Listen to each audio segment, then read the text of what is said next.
Hello everyone and welcome to another edition of Jonobrow Plays. Today Jonobrow plays Rogue Legacy. This is a game for Steam on the PC. It's an RPG of sorts. It's quite a difficult game really. In the fact that every time you die you then have to pick a new character who starts from the beginning again. However, he keeps some of the stats from the old characters and they have their own special traits. It's probably easy to show you in the game, so let's start off with the first character. You always start off with the same character in this game when you start a game. There's quite easy controls. Go away, Scott. There's quite easy controls. You've got left and right jump, and if you press up, down and jump it will go through any platforms which you can go through. You also have attack buttons, which if I remember is D. There we go. And you have W is your magic button, and you have, well, I haven't unlocked them yet, but you can get abilities dashing, which is Q and E, which means you can dash left and right. You get them later on. When you start the game you have a castle which you have to enter.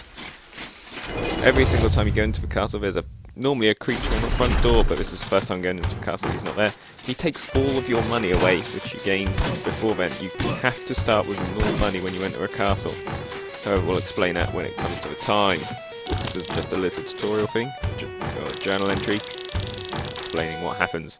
An assassin has wounded my father, the king. To bring order back to the kingdom, he has sent my siblings and I on a quest to save him.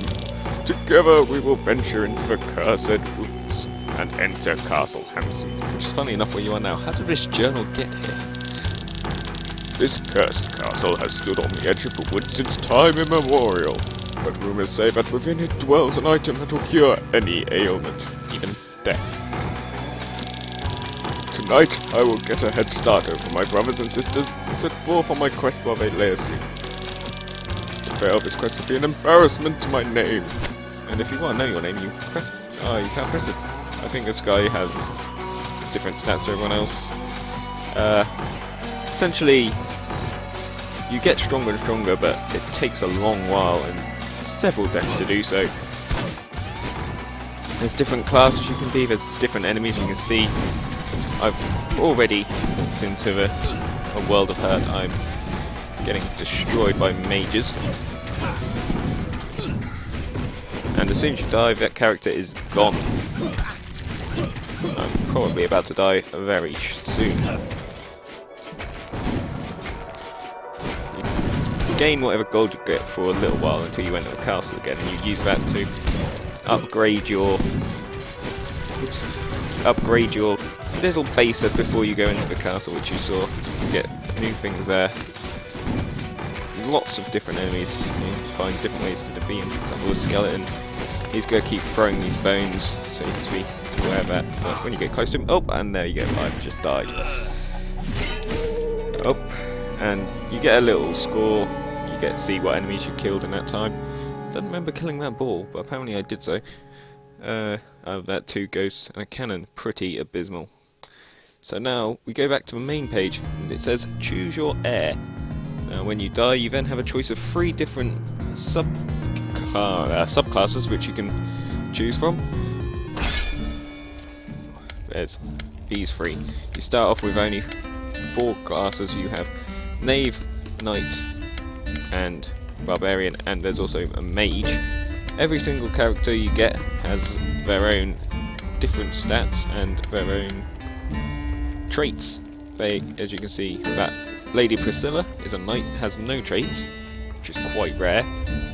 You also have your own special spell. This one has Chakram, which throws a chakram, comes back to you. Each character has a mana cost as well, or a mana bar, and different spells cost different mana, some more useful than others. For example, mine, I don't really like the conflux orb thing. I don't really think it works too well, but you can see that. So Jacoby has some traits. OCD, must clear house. Break stuff, you restore MP, so every time it breaks something you gain 1 MP.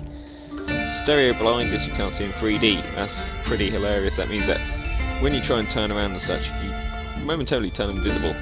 And so Gouda, the barbarian, who has dwarfism, which which means he's very small. But being small has its advantages. There's places you can only get to if you're small.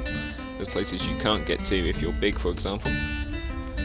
And his spell is a scythe, which sends a scythe flying out from above you. I think it goes up and then around. I'm going to go with Sir Jacoby. The Knave has really low stats. As you can see, it's low stats, but lands devastating critical hits. It means that it's easier to die. You don't do as much normal damage, but your critical hits are very strong. So then you go to this screen, which is where you use the money to buy stuff. As you see, I didn't get anywhere near enough money to buy anything, which means I'm not going to be able to use it. The first thing you unlock is a smithy. No money to unlock it. So I just have to keep going, and we're back at the base.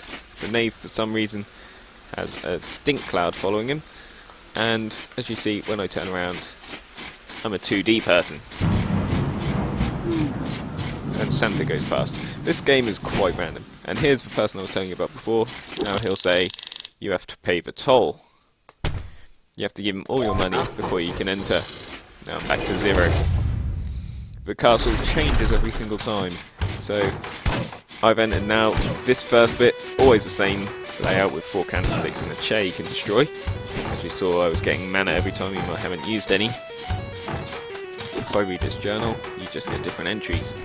You get different ones when you beat the bosses, I think. I don't know, I've never beaten the first boss. So you can see this is a completely different room this time. 4 cannons firing. You have to time it, and I did not time it very well. As you can see, I've already lost most of my health.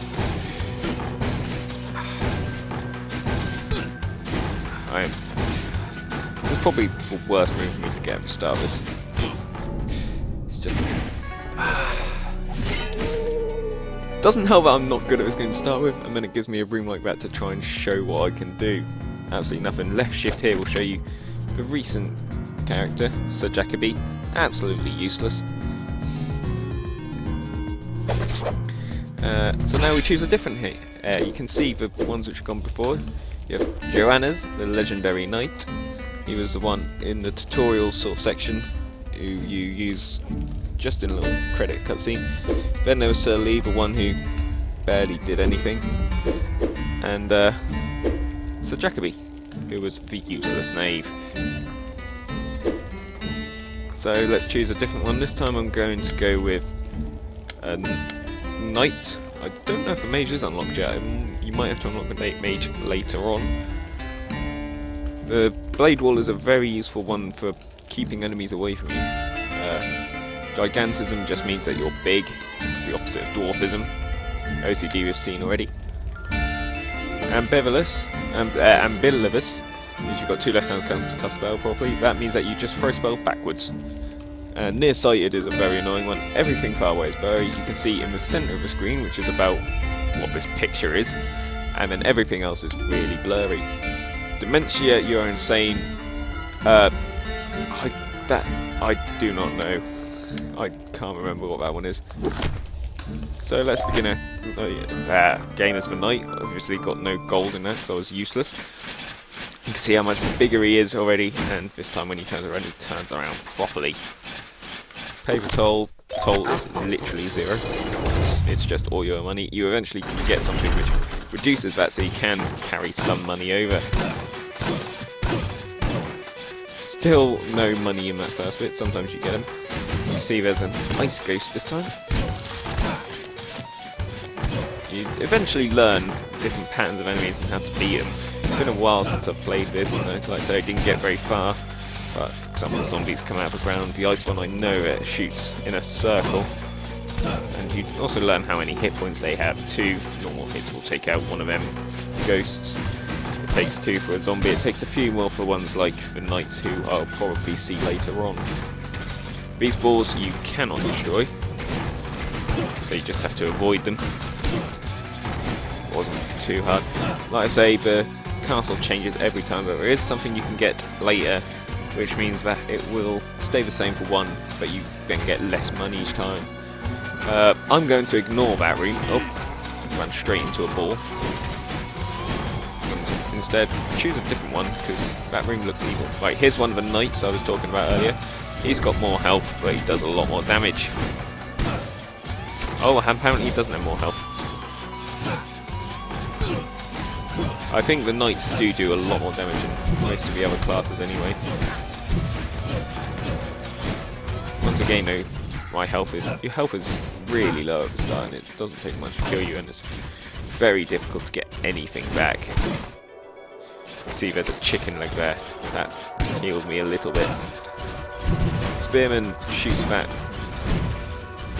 wave of energy, which you have to just jump and avoid. This one you can destroy, it's a little flinky. That's one hit, dead. And it's not going too badly this time. There's another knight. Oh, and just about managing to avoid that. Somehow it went through my face. So keep going. We're getting a nice amount of gold. Basically, what you want to do in the early levels is just try and find as much gold as possible before even attempting to get the bosses. Finding treasure chests is very useful. It gives you a lot of gold, as you saw there, or it can also give you items. And there we go. I just jumped straight into a ghost. We'll see this time. Obviously, got a lot more enemies. Very useful, bigger enemies as well. And I got a lot of money. That's going to help, as I can now show you what to do when you're building up your little base. First, though, you choose an heir. Not a great choice from this one.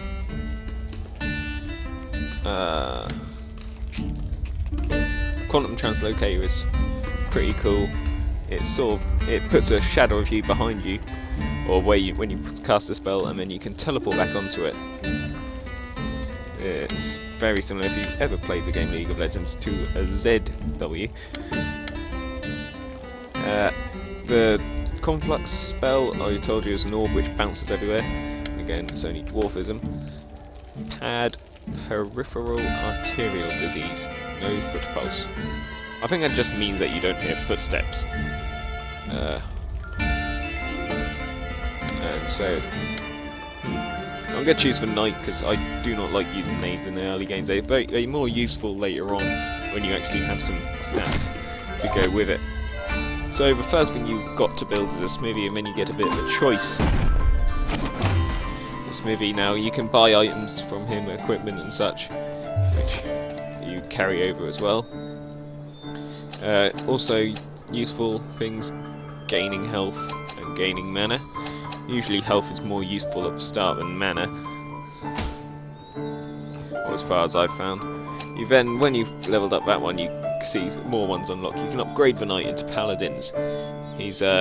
Paladins are pretty useful. They can block all damage for a little while. That's a special ability. All A keys are special abilities. And so, oops, it means that you can carry more equipment.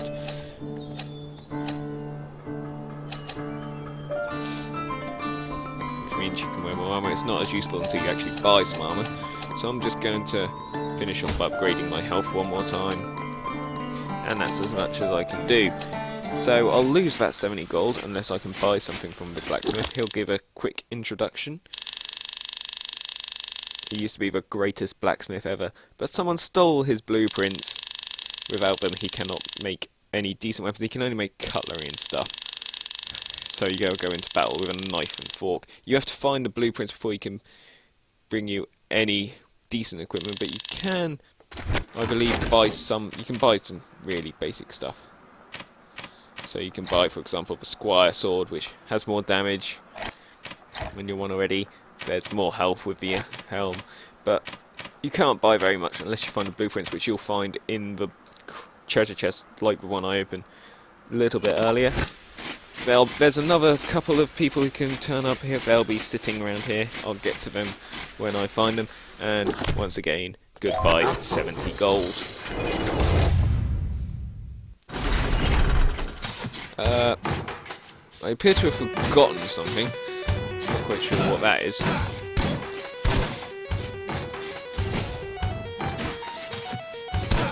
He just forgets. There he goes back through. It's like, I've forgotten what I did. He just caught me. These ones, I do not like the red ghosts. They shoot with fireballs, and it's very difficult to avoid them unless you're a fast character. Destroying things, best way to get gold. Other than that, defeating enemies does give you a fair bit.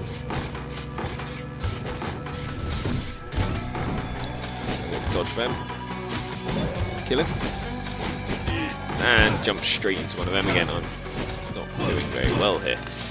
Again, gradually gaining with gold, that's what you need for 100 golds for every nice ones. Skeleton will start throwing bones. It's not too hard to kill skeletons. Skeletons and zombies are probably the nicest ones to kill in the game. So this Iceman, just avoid him. You can take him out pretty easily. There's some enemies which are very difficult.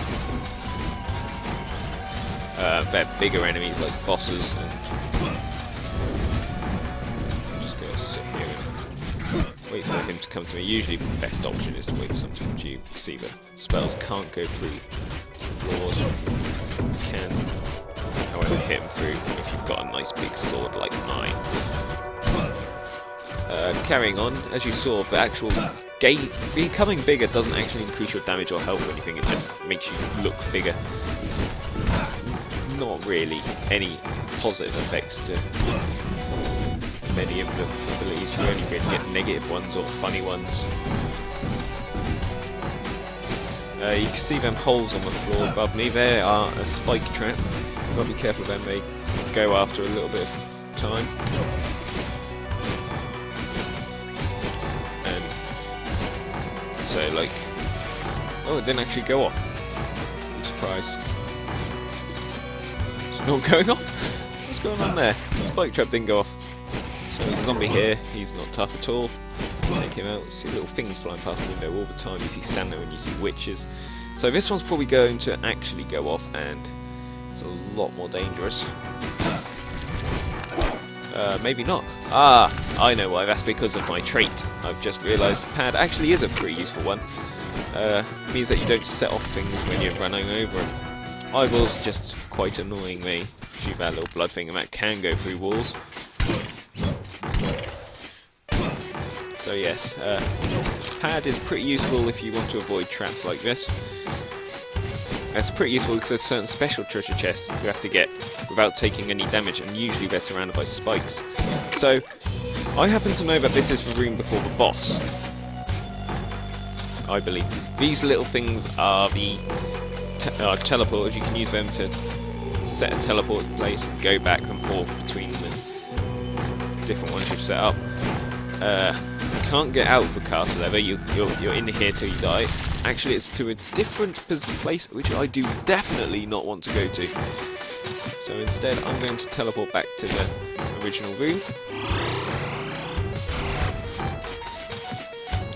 And take a different route.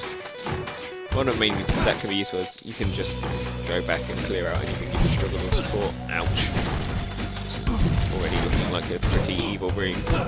I'm already losing most of my health. You see the little red blood splatters going through the wall. With pictures, you have to be careful with them. Sometimes they're an enemy in disguise. And I'm dead. They can be an enemy in disguise, they can be very annoying to kill. Another not bad effort though. So Wizzle got a fair amount of gold and a fair amount of enemy kills.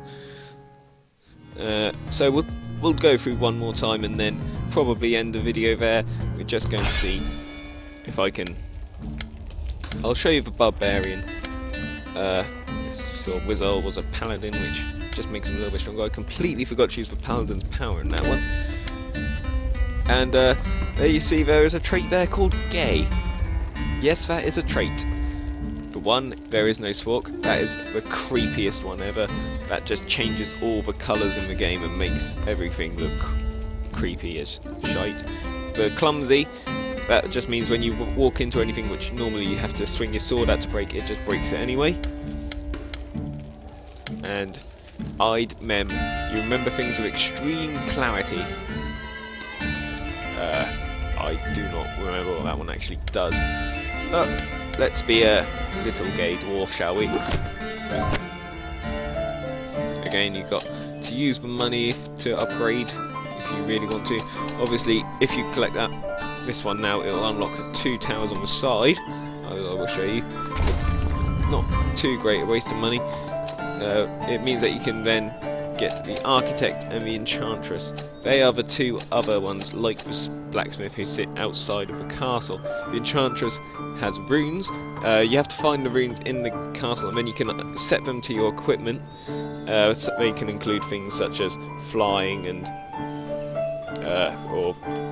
flying and double jumps and dashes and things like that. The Architect, his power is to, as you see there, it says the power to lock down the castle. That means that if you talk to him, it means the castle will stay exactly the same as it was the last time you went in there. It won't change around the layout. All the enemies will respawn, however. It means that maybe if you find the boss room and you think you can take it on, maybe that one's a good one to choose the Architect for, because then you know where the boss room is and you can just run straight to it. At this point, however, both of them are pretty useless. It doesn't really give you much advantage using a rune or anything until you find them, and you're only going to find them much later on, really, anyway. You might be lucky and find one earlier on. I've only found one rune over playing this, and I've played this for about 8 or 9 hours before this. Instead I'm going to get a health upgrade. Health upgrades are always useful to buy, just so that you can survive that little bit longer. Look, I'm a little dwarf. Okay, so let's run straight at the castle and pay Sharon his dues. Sharon. Again, always a good tip, just destroy these. Who needs them? Look at that, 20 gold straight off the bat. And a zombie. It's annoying when zombies underneath you. You can't hit him from underneath. Every time you go back through it, I do believe it changes the enemy's health, so you have to be careful about that. When he's above you, though, much easier to hit. Oh, and hit by a nice thing. Barbarians have a lot more health but less mana, which is they have a little bit less damage on the knights as well, as you can see. It's normally pretty good for just running around trying to pick up gold, because you just stay alive that little bit longer. For bosses and that, barbarians aren't as useful because you just don't put down the damage on bosses. Normally a boss will pretty much one-hit kill you anyway. So I'm going to avoid that room because of the multitude of spikes that I just saw. Got to be careful with cannons, they do a lot of damage. Mages are probably the most annoying enemies at the start of the game. Knights one of the more damaging ones, but don't have a great enough range to do anything about it. So the good thing about the dwarf, it's pretty easy to avoid their magic attacks. Oh, and there you see, I just took a load of damage, and again.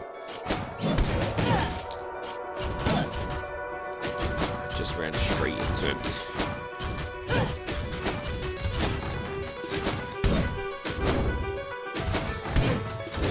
So, you've got to use cheat tactics in a little way to make sure you get damage on them without taking any damage yourself. Normally better to be underneath the enemies and above them, strangely enough, just because they'll miss you normally and you can just swing up and attack them because of how you swing your sword, you swing up and then down. So I found another journal here. This is journal entry number 2. Although I am the eldest child, I am not my father's favourite. I had always known he had planned to leave me with nothing.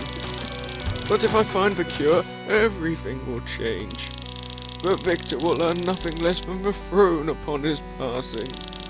Upon my ascension, my wife and my children shall move back into the royal quarters, back to the royal city, where we once again will be treated with the respect we deserve. I don't think he's actually that old.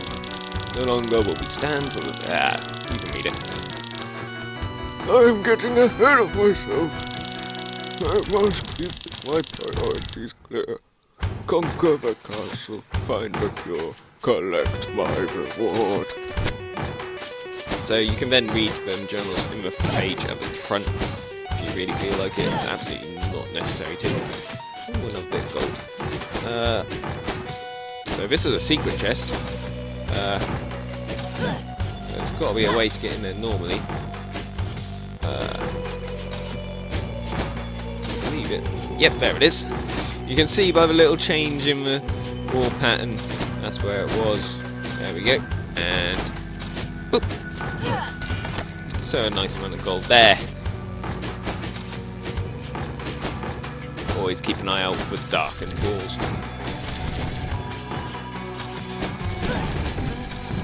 Like I say, not quite in the wall there. So it meant that he could throw his fireballs at me. This time it was in the wall. Nice amount of gold. Enemies do drop gold quite often, but sometimes not as effective as just farming normally.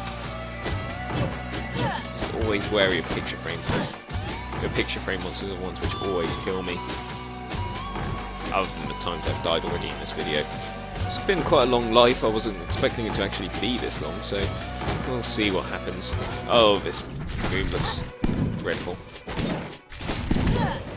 Already taken a lot of damage. Oh, and walked straight into a spike. See, that's how spikes are meant to work. And you can also go up through and see that. And zombies will not be hit by them.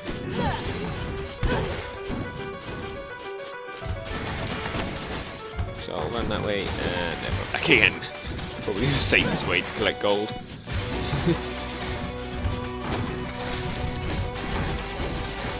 When you've got spikes on you. Oh, and I just stood on top of one. Oh, well, that will be the end of this video then. Lady Henrietta is slain by a spike trap. Another fairly mediocre performance by one of the heirs. We'll choose the next heir in the next video. This has been Jonobrow Plays Rogue Legacy. Bye-bye.